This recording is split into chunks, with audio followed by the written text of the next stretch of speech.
Son las 8 horas con 38 minutos. Saludamos al analista académico Mauricio Pozo. Doctor Pozo, bienvenido.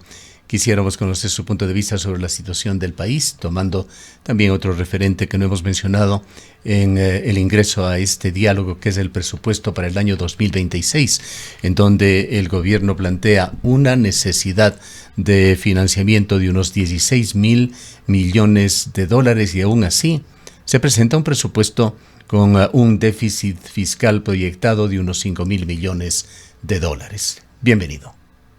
Muchas gracias por la entrevista. Tal vez para aterrizar en lo más particular desde lo más general, el año pasado hubo contracción económica, el Ecuador decreció 2%, recesión que se llama. Este año va a haber un efecto rebote, producto de ingresos importantes por remesas que da liquidez y da con aumento de consumo, por las exportaciones que nos ha ido bien. Pero para el siguiente año, para el 26, todas las estimaciones hablan de un crecimiento cercano al 2%. Inclusive hay algunas versiones un poco más pesimistas que hablan de un crecimiento del 1.3, 1.5. En cualquiera de esos casos, estaríamos regresando al ritmo de los últimos años, que es un ritmo que no nos permite mejorar el empleo.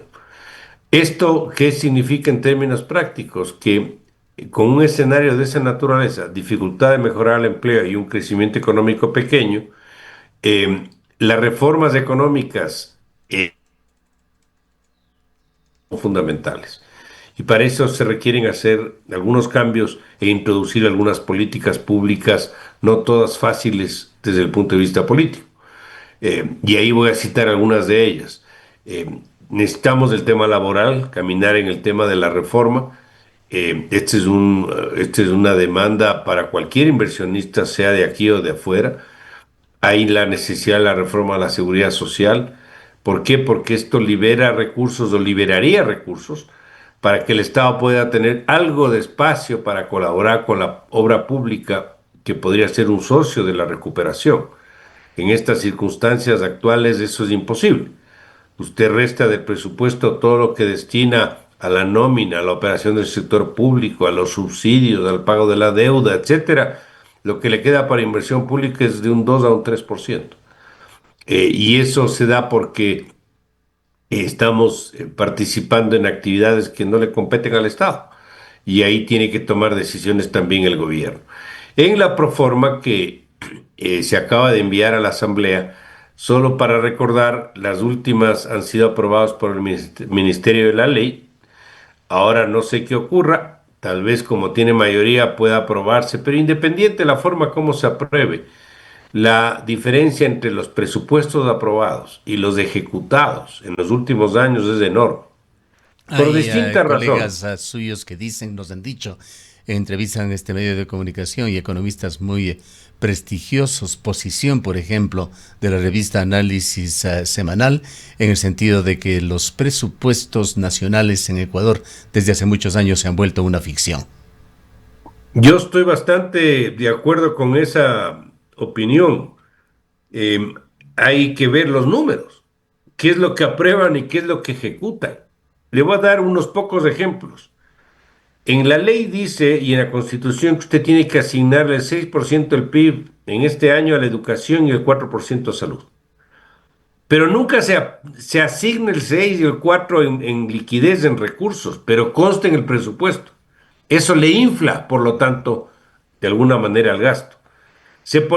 Muchos años se puso la venta de activos del Estado, 1.000 millones de ingresos, no se vendió nada. Había inflado el ingreso en 1.000 millones. Se pone crecimientos de recaudaciones que no se cumplen. No hay rendición de cuentas o hay problemas de subejecución.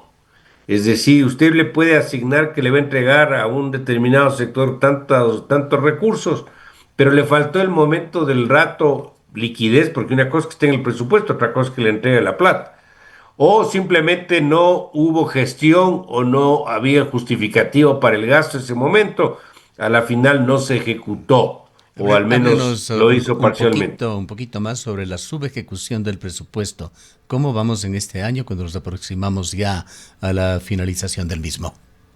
Bueno, las últimas cifras son de septiembre, al menos las que yo he podido revisar, y existe mucha variabilidad. Hay sectores que tienen una subejecución enorme, otros menos, pero por ponerle un promedio, yo creo que estamos alrededor de un 60 a 70% de lo que debimos de haber estado al mes de septiembre, es decir, hay un problema de ejecución como ha habido en otros años.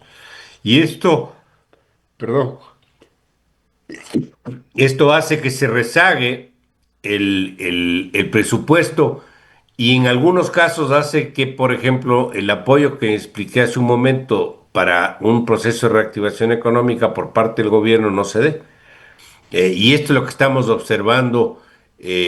Ahora hay que ver qué ocurre en estos últimos meses, porque aquí no está Subejecución, incorporado el problema que tuvimos con la provincia en Babura, ni los subsidios compensatorios que se han tenido que entregar. subejecución economista Pozo significa ahorro, un ahorro forzado y una intención también de mejorar las cifras al cierre del 2025. Y allí le preguntaría cuál se prevé al momento, si es que se puede predecir, sería el déficit proyectado para diciembre, el déficit fiscal. No creo que sea menos de unos 3.500 o 4.000 millones, Gustavo, lamentablemente.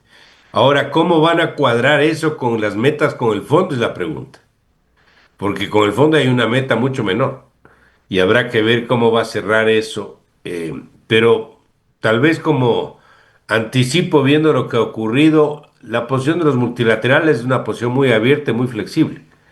En ese sentido yo tal vez vería que van a ponerse de acuerdo de alguna manera y lo que no alcancen este año tratar de compensar el siguiente. Yo le veo por ahí, pero no creo que lleguen al nivel que está originalmente previsto.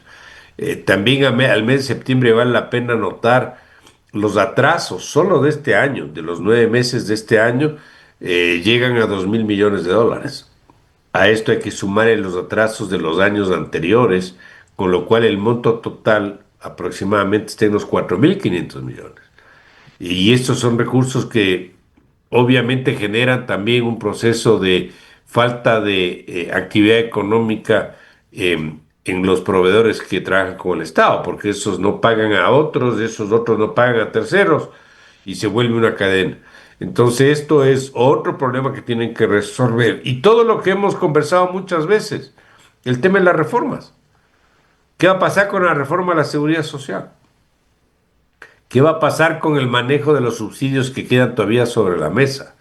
La proforma que se acaba de enviar es una proforma que no solo que se mantiene, crece respecto al año pasado.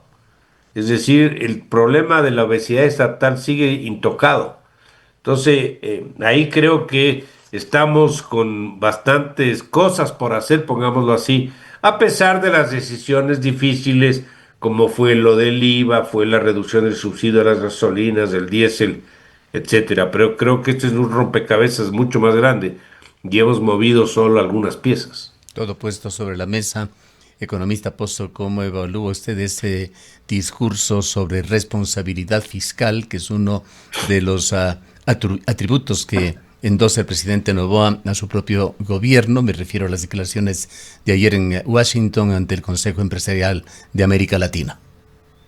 Bueno, hay una carta de presentación en el momento en que hay un acuerdo internacional que está en plena ejecución. Eso es bueno para ese tipo de presentaciones externas. El que se haya podido mantener la decisión del diésel sumado a las anteriores creo que también es bueno.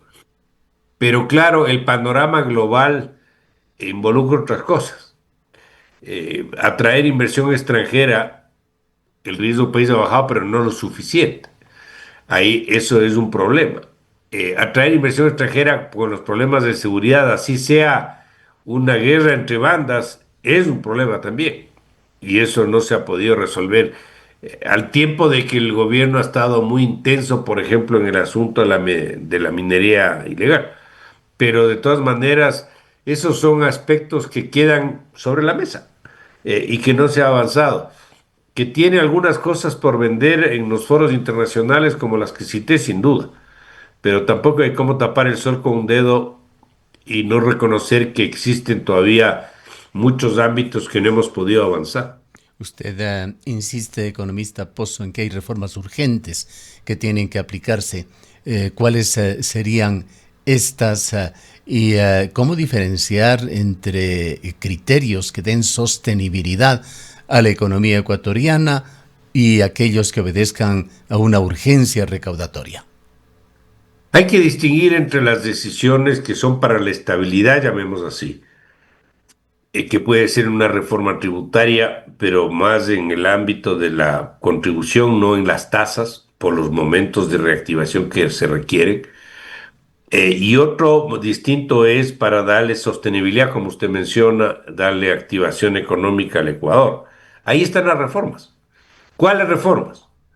Reformas que ayuden a la inflexibilidad del presupuesto del Estado.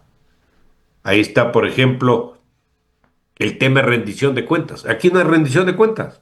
Hemos comentado esto en el pasado también.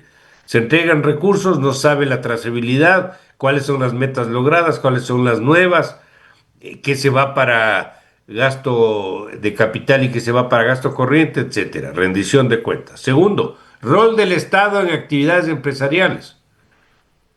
Ahí tiene que el Estado decidir, el gobierno en este caso, si va a seguir administrando empresas donde el rol es empresarial puro, el petróleo, el tema de las telecomunicaciones, el tema de la hidroelectricidad, de energía, etcétera.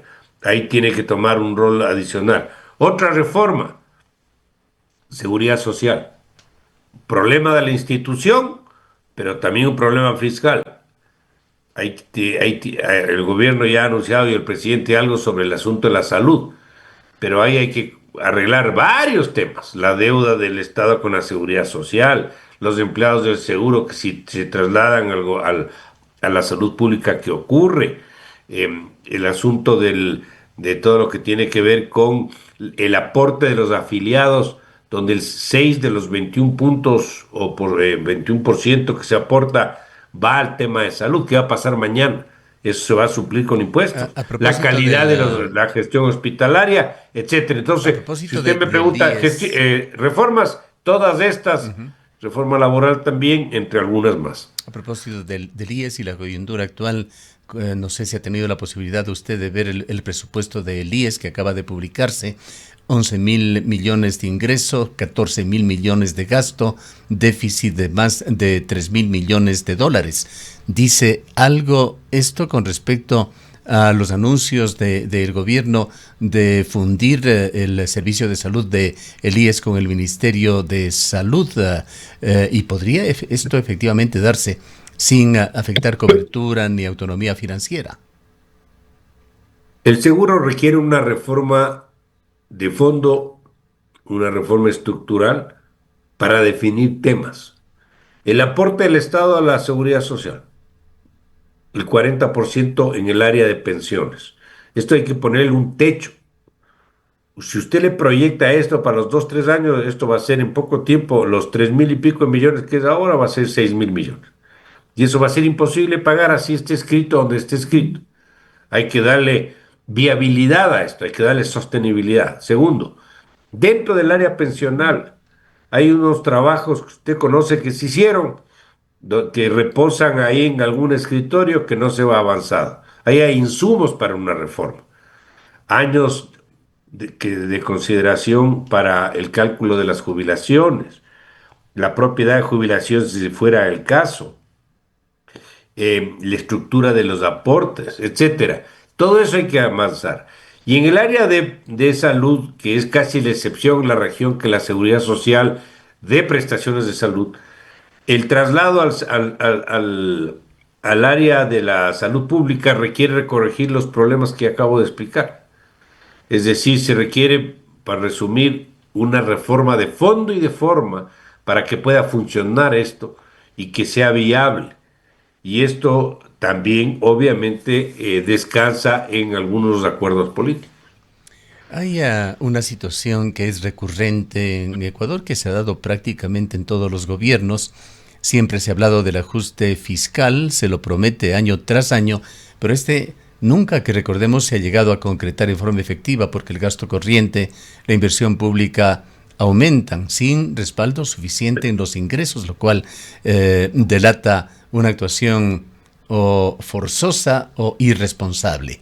Quisiera preguntarle, en el caso actual, gobierno de Noboa, ¿es viable sostener el gasto público sin aumentar impuestos como ha prometido el presidente, considerando el contexto de deuda y presión social?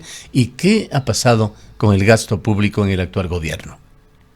El gasto público ha seguido creciendo y la estructura ha seguido siendo mayoritariamente improductiva. Improductiva me refiero que el gasto corriente sigue concentrando a la mayoría y lo que queda para inversión es marginal, 2%, 3%. Y en ese sentido el Estado no puede colaborar con un proceso de reactivación.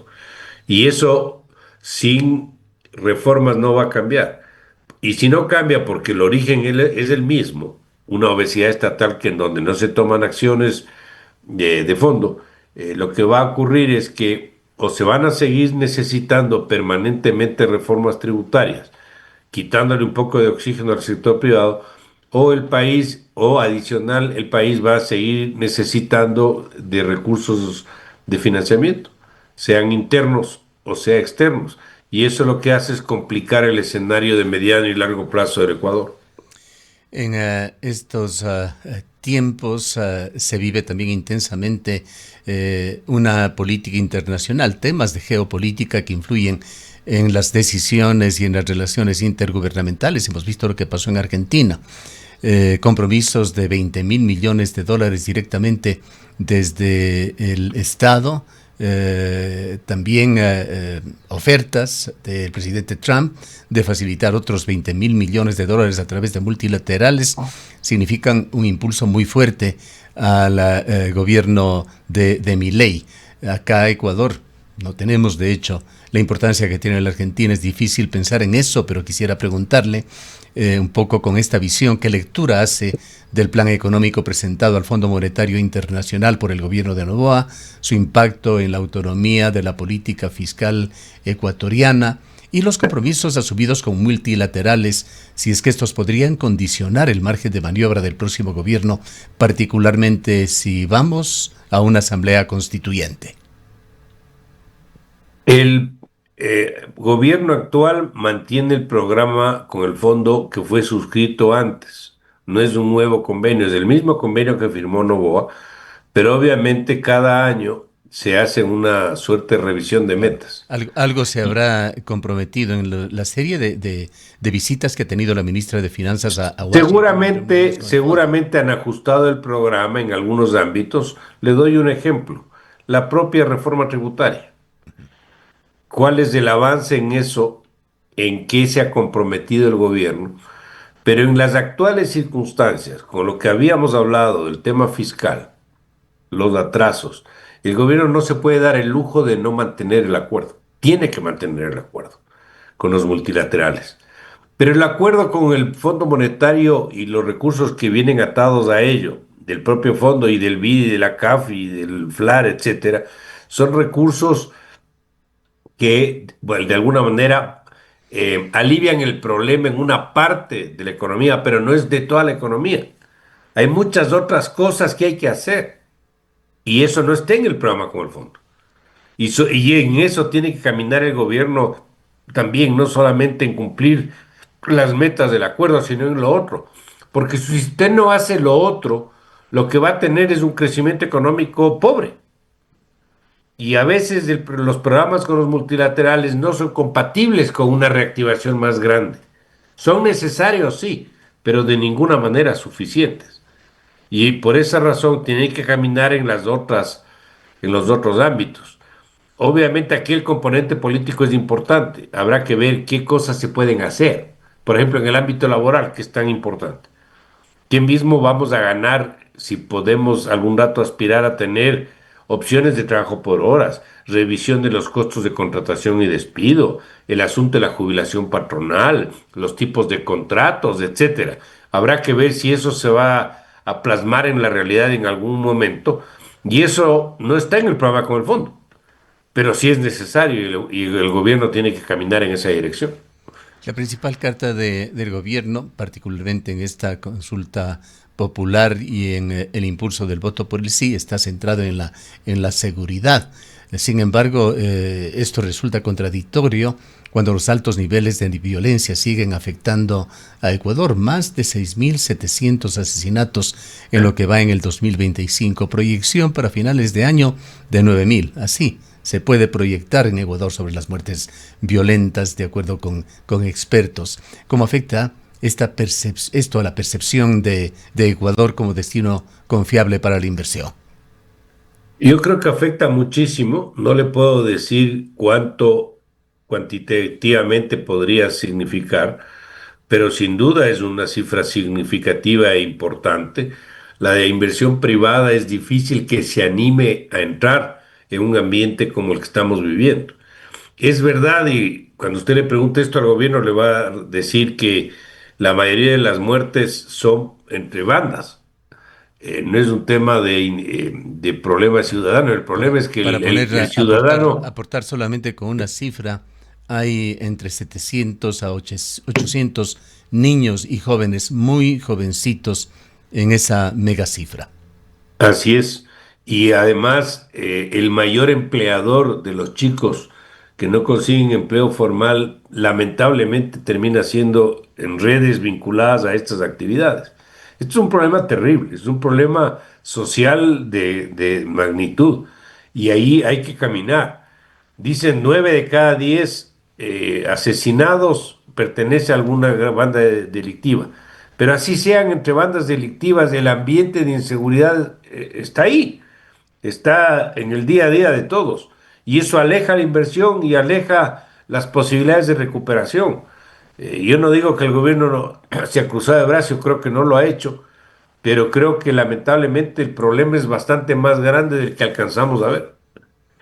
Bien, para finalizar, economista Pozo, en caso de que triunfe el sí, que lo haga sobre todo en aquella pregunta de la Asamblea Constituyente, ¿qué implicaciones fiscales y políticas tendría una eventual Asamblea Constituyente en el marco de esta consulta?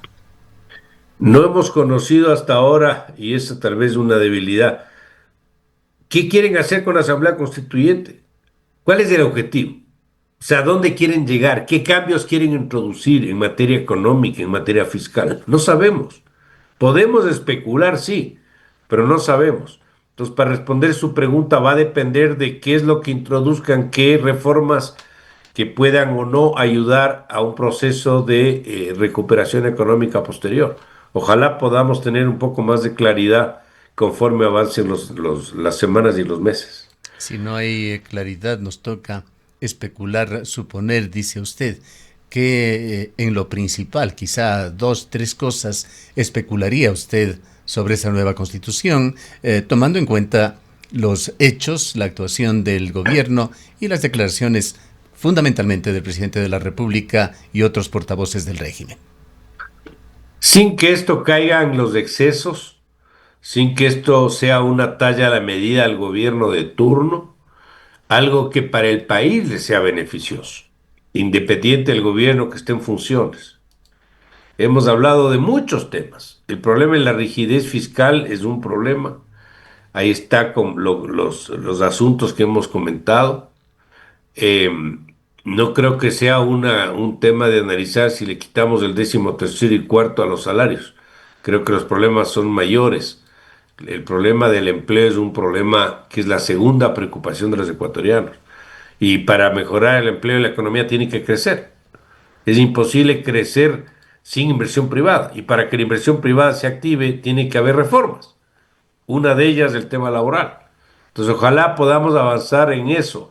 El tema de los arbitrajes internacionales también es una necesidad. El tema de una justicia independiente y ver ahí la institucionalidad, cuál es la mejor opción, también es un tema de fondo, porque el inversionista también necesita saber que hay una justicia autónoma, independiente y que no obedece llamadas telefónicas de los gobiernos. Entonces, esto creo que son temas que ojalá se los pueda ver y abordar en una próxima asamblea, que por cierto será larga, costosa, Y otra cosa además, ojalá elijan buenos asambleístas, pues, porque si no Arbitrajes. tenemos el perfil adecuado ahí, ¿qué resultados buenos podemos aspirar? Entre lo mencionado por usted, quizá lo más polémico, preocupante es el tema de los arbitrajes internacionales. El relator de Naciones Unidas desaconseja a todos los países latinoamericanos ir por ese camino, por varias razones. Los países latinoamericanos, particularmente Ecuador, se han especializado en perder todo este tipo de conflictos y la falta de seguridad jurídica que lamentablemente sigue manteniendo a países como el nuestro con una altísima influencia de poderes fácticos a la justicia. Esos son los grandes riesgos, economista Pozo, sobre los arbitrajes internacionales, y además viene el tema ético. ¿Cómo legislar nuevamente sobre este tema cuando en consulta popular con un 65% los ecuatorianos en consulta convocada por el propio presidente Noboa dijo no a los mismos? Es correcto, así como dijeron no también al tema de la producción del bloque 43 de petróleo. Es decir, eso no quita de que sea un problema para el país. Las mayorías deciden, pero no necesariamente las mayorías tienen la razón. Fíjese, en el caso de los arbitrajes, buena parte de los problemas de perder los arbitrajes es por problemas nuestros, por decisiones nuestras. Le doy el caso del litigio con la empresa Occidental. Se politiza el tema y eso, para efectos de poder resolver una situación en el exterior, termina siendo una debilidad del gobierno. El caso de Texaco, perdón, de Texaco, ¿qué es lo que pasa? Politizaron el problema, el gobierno se mete en un problema entre la empresa internacional y los indígenas. ¿Qué tenía que hacer el gobierno ahí? El rato que mete la nariz ahí se dan cuenta afuera de que hay una interferencia del gobierno en la justicia y perdimos el caso.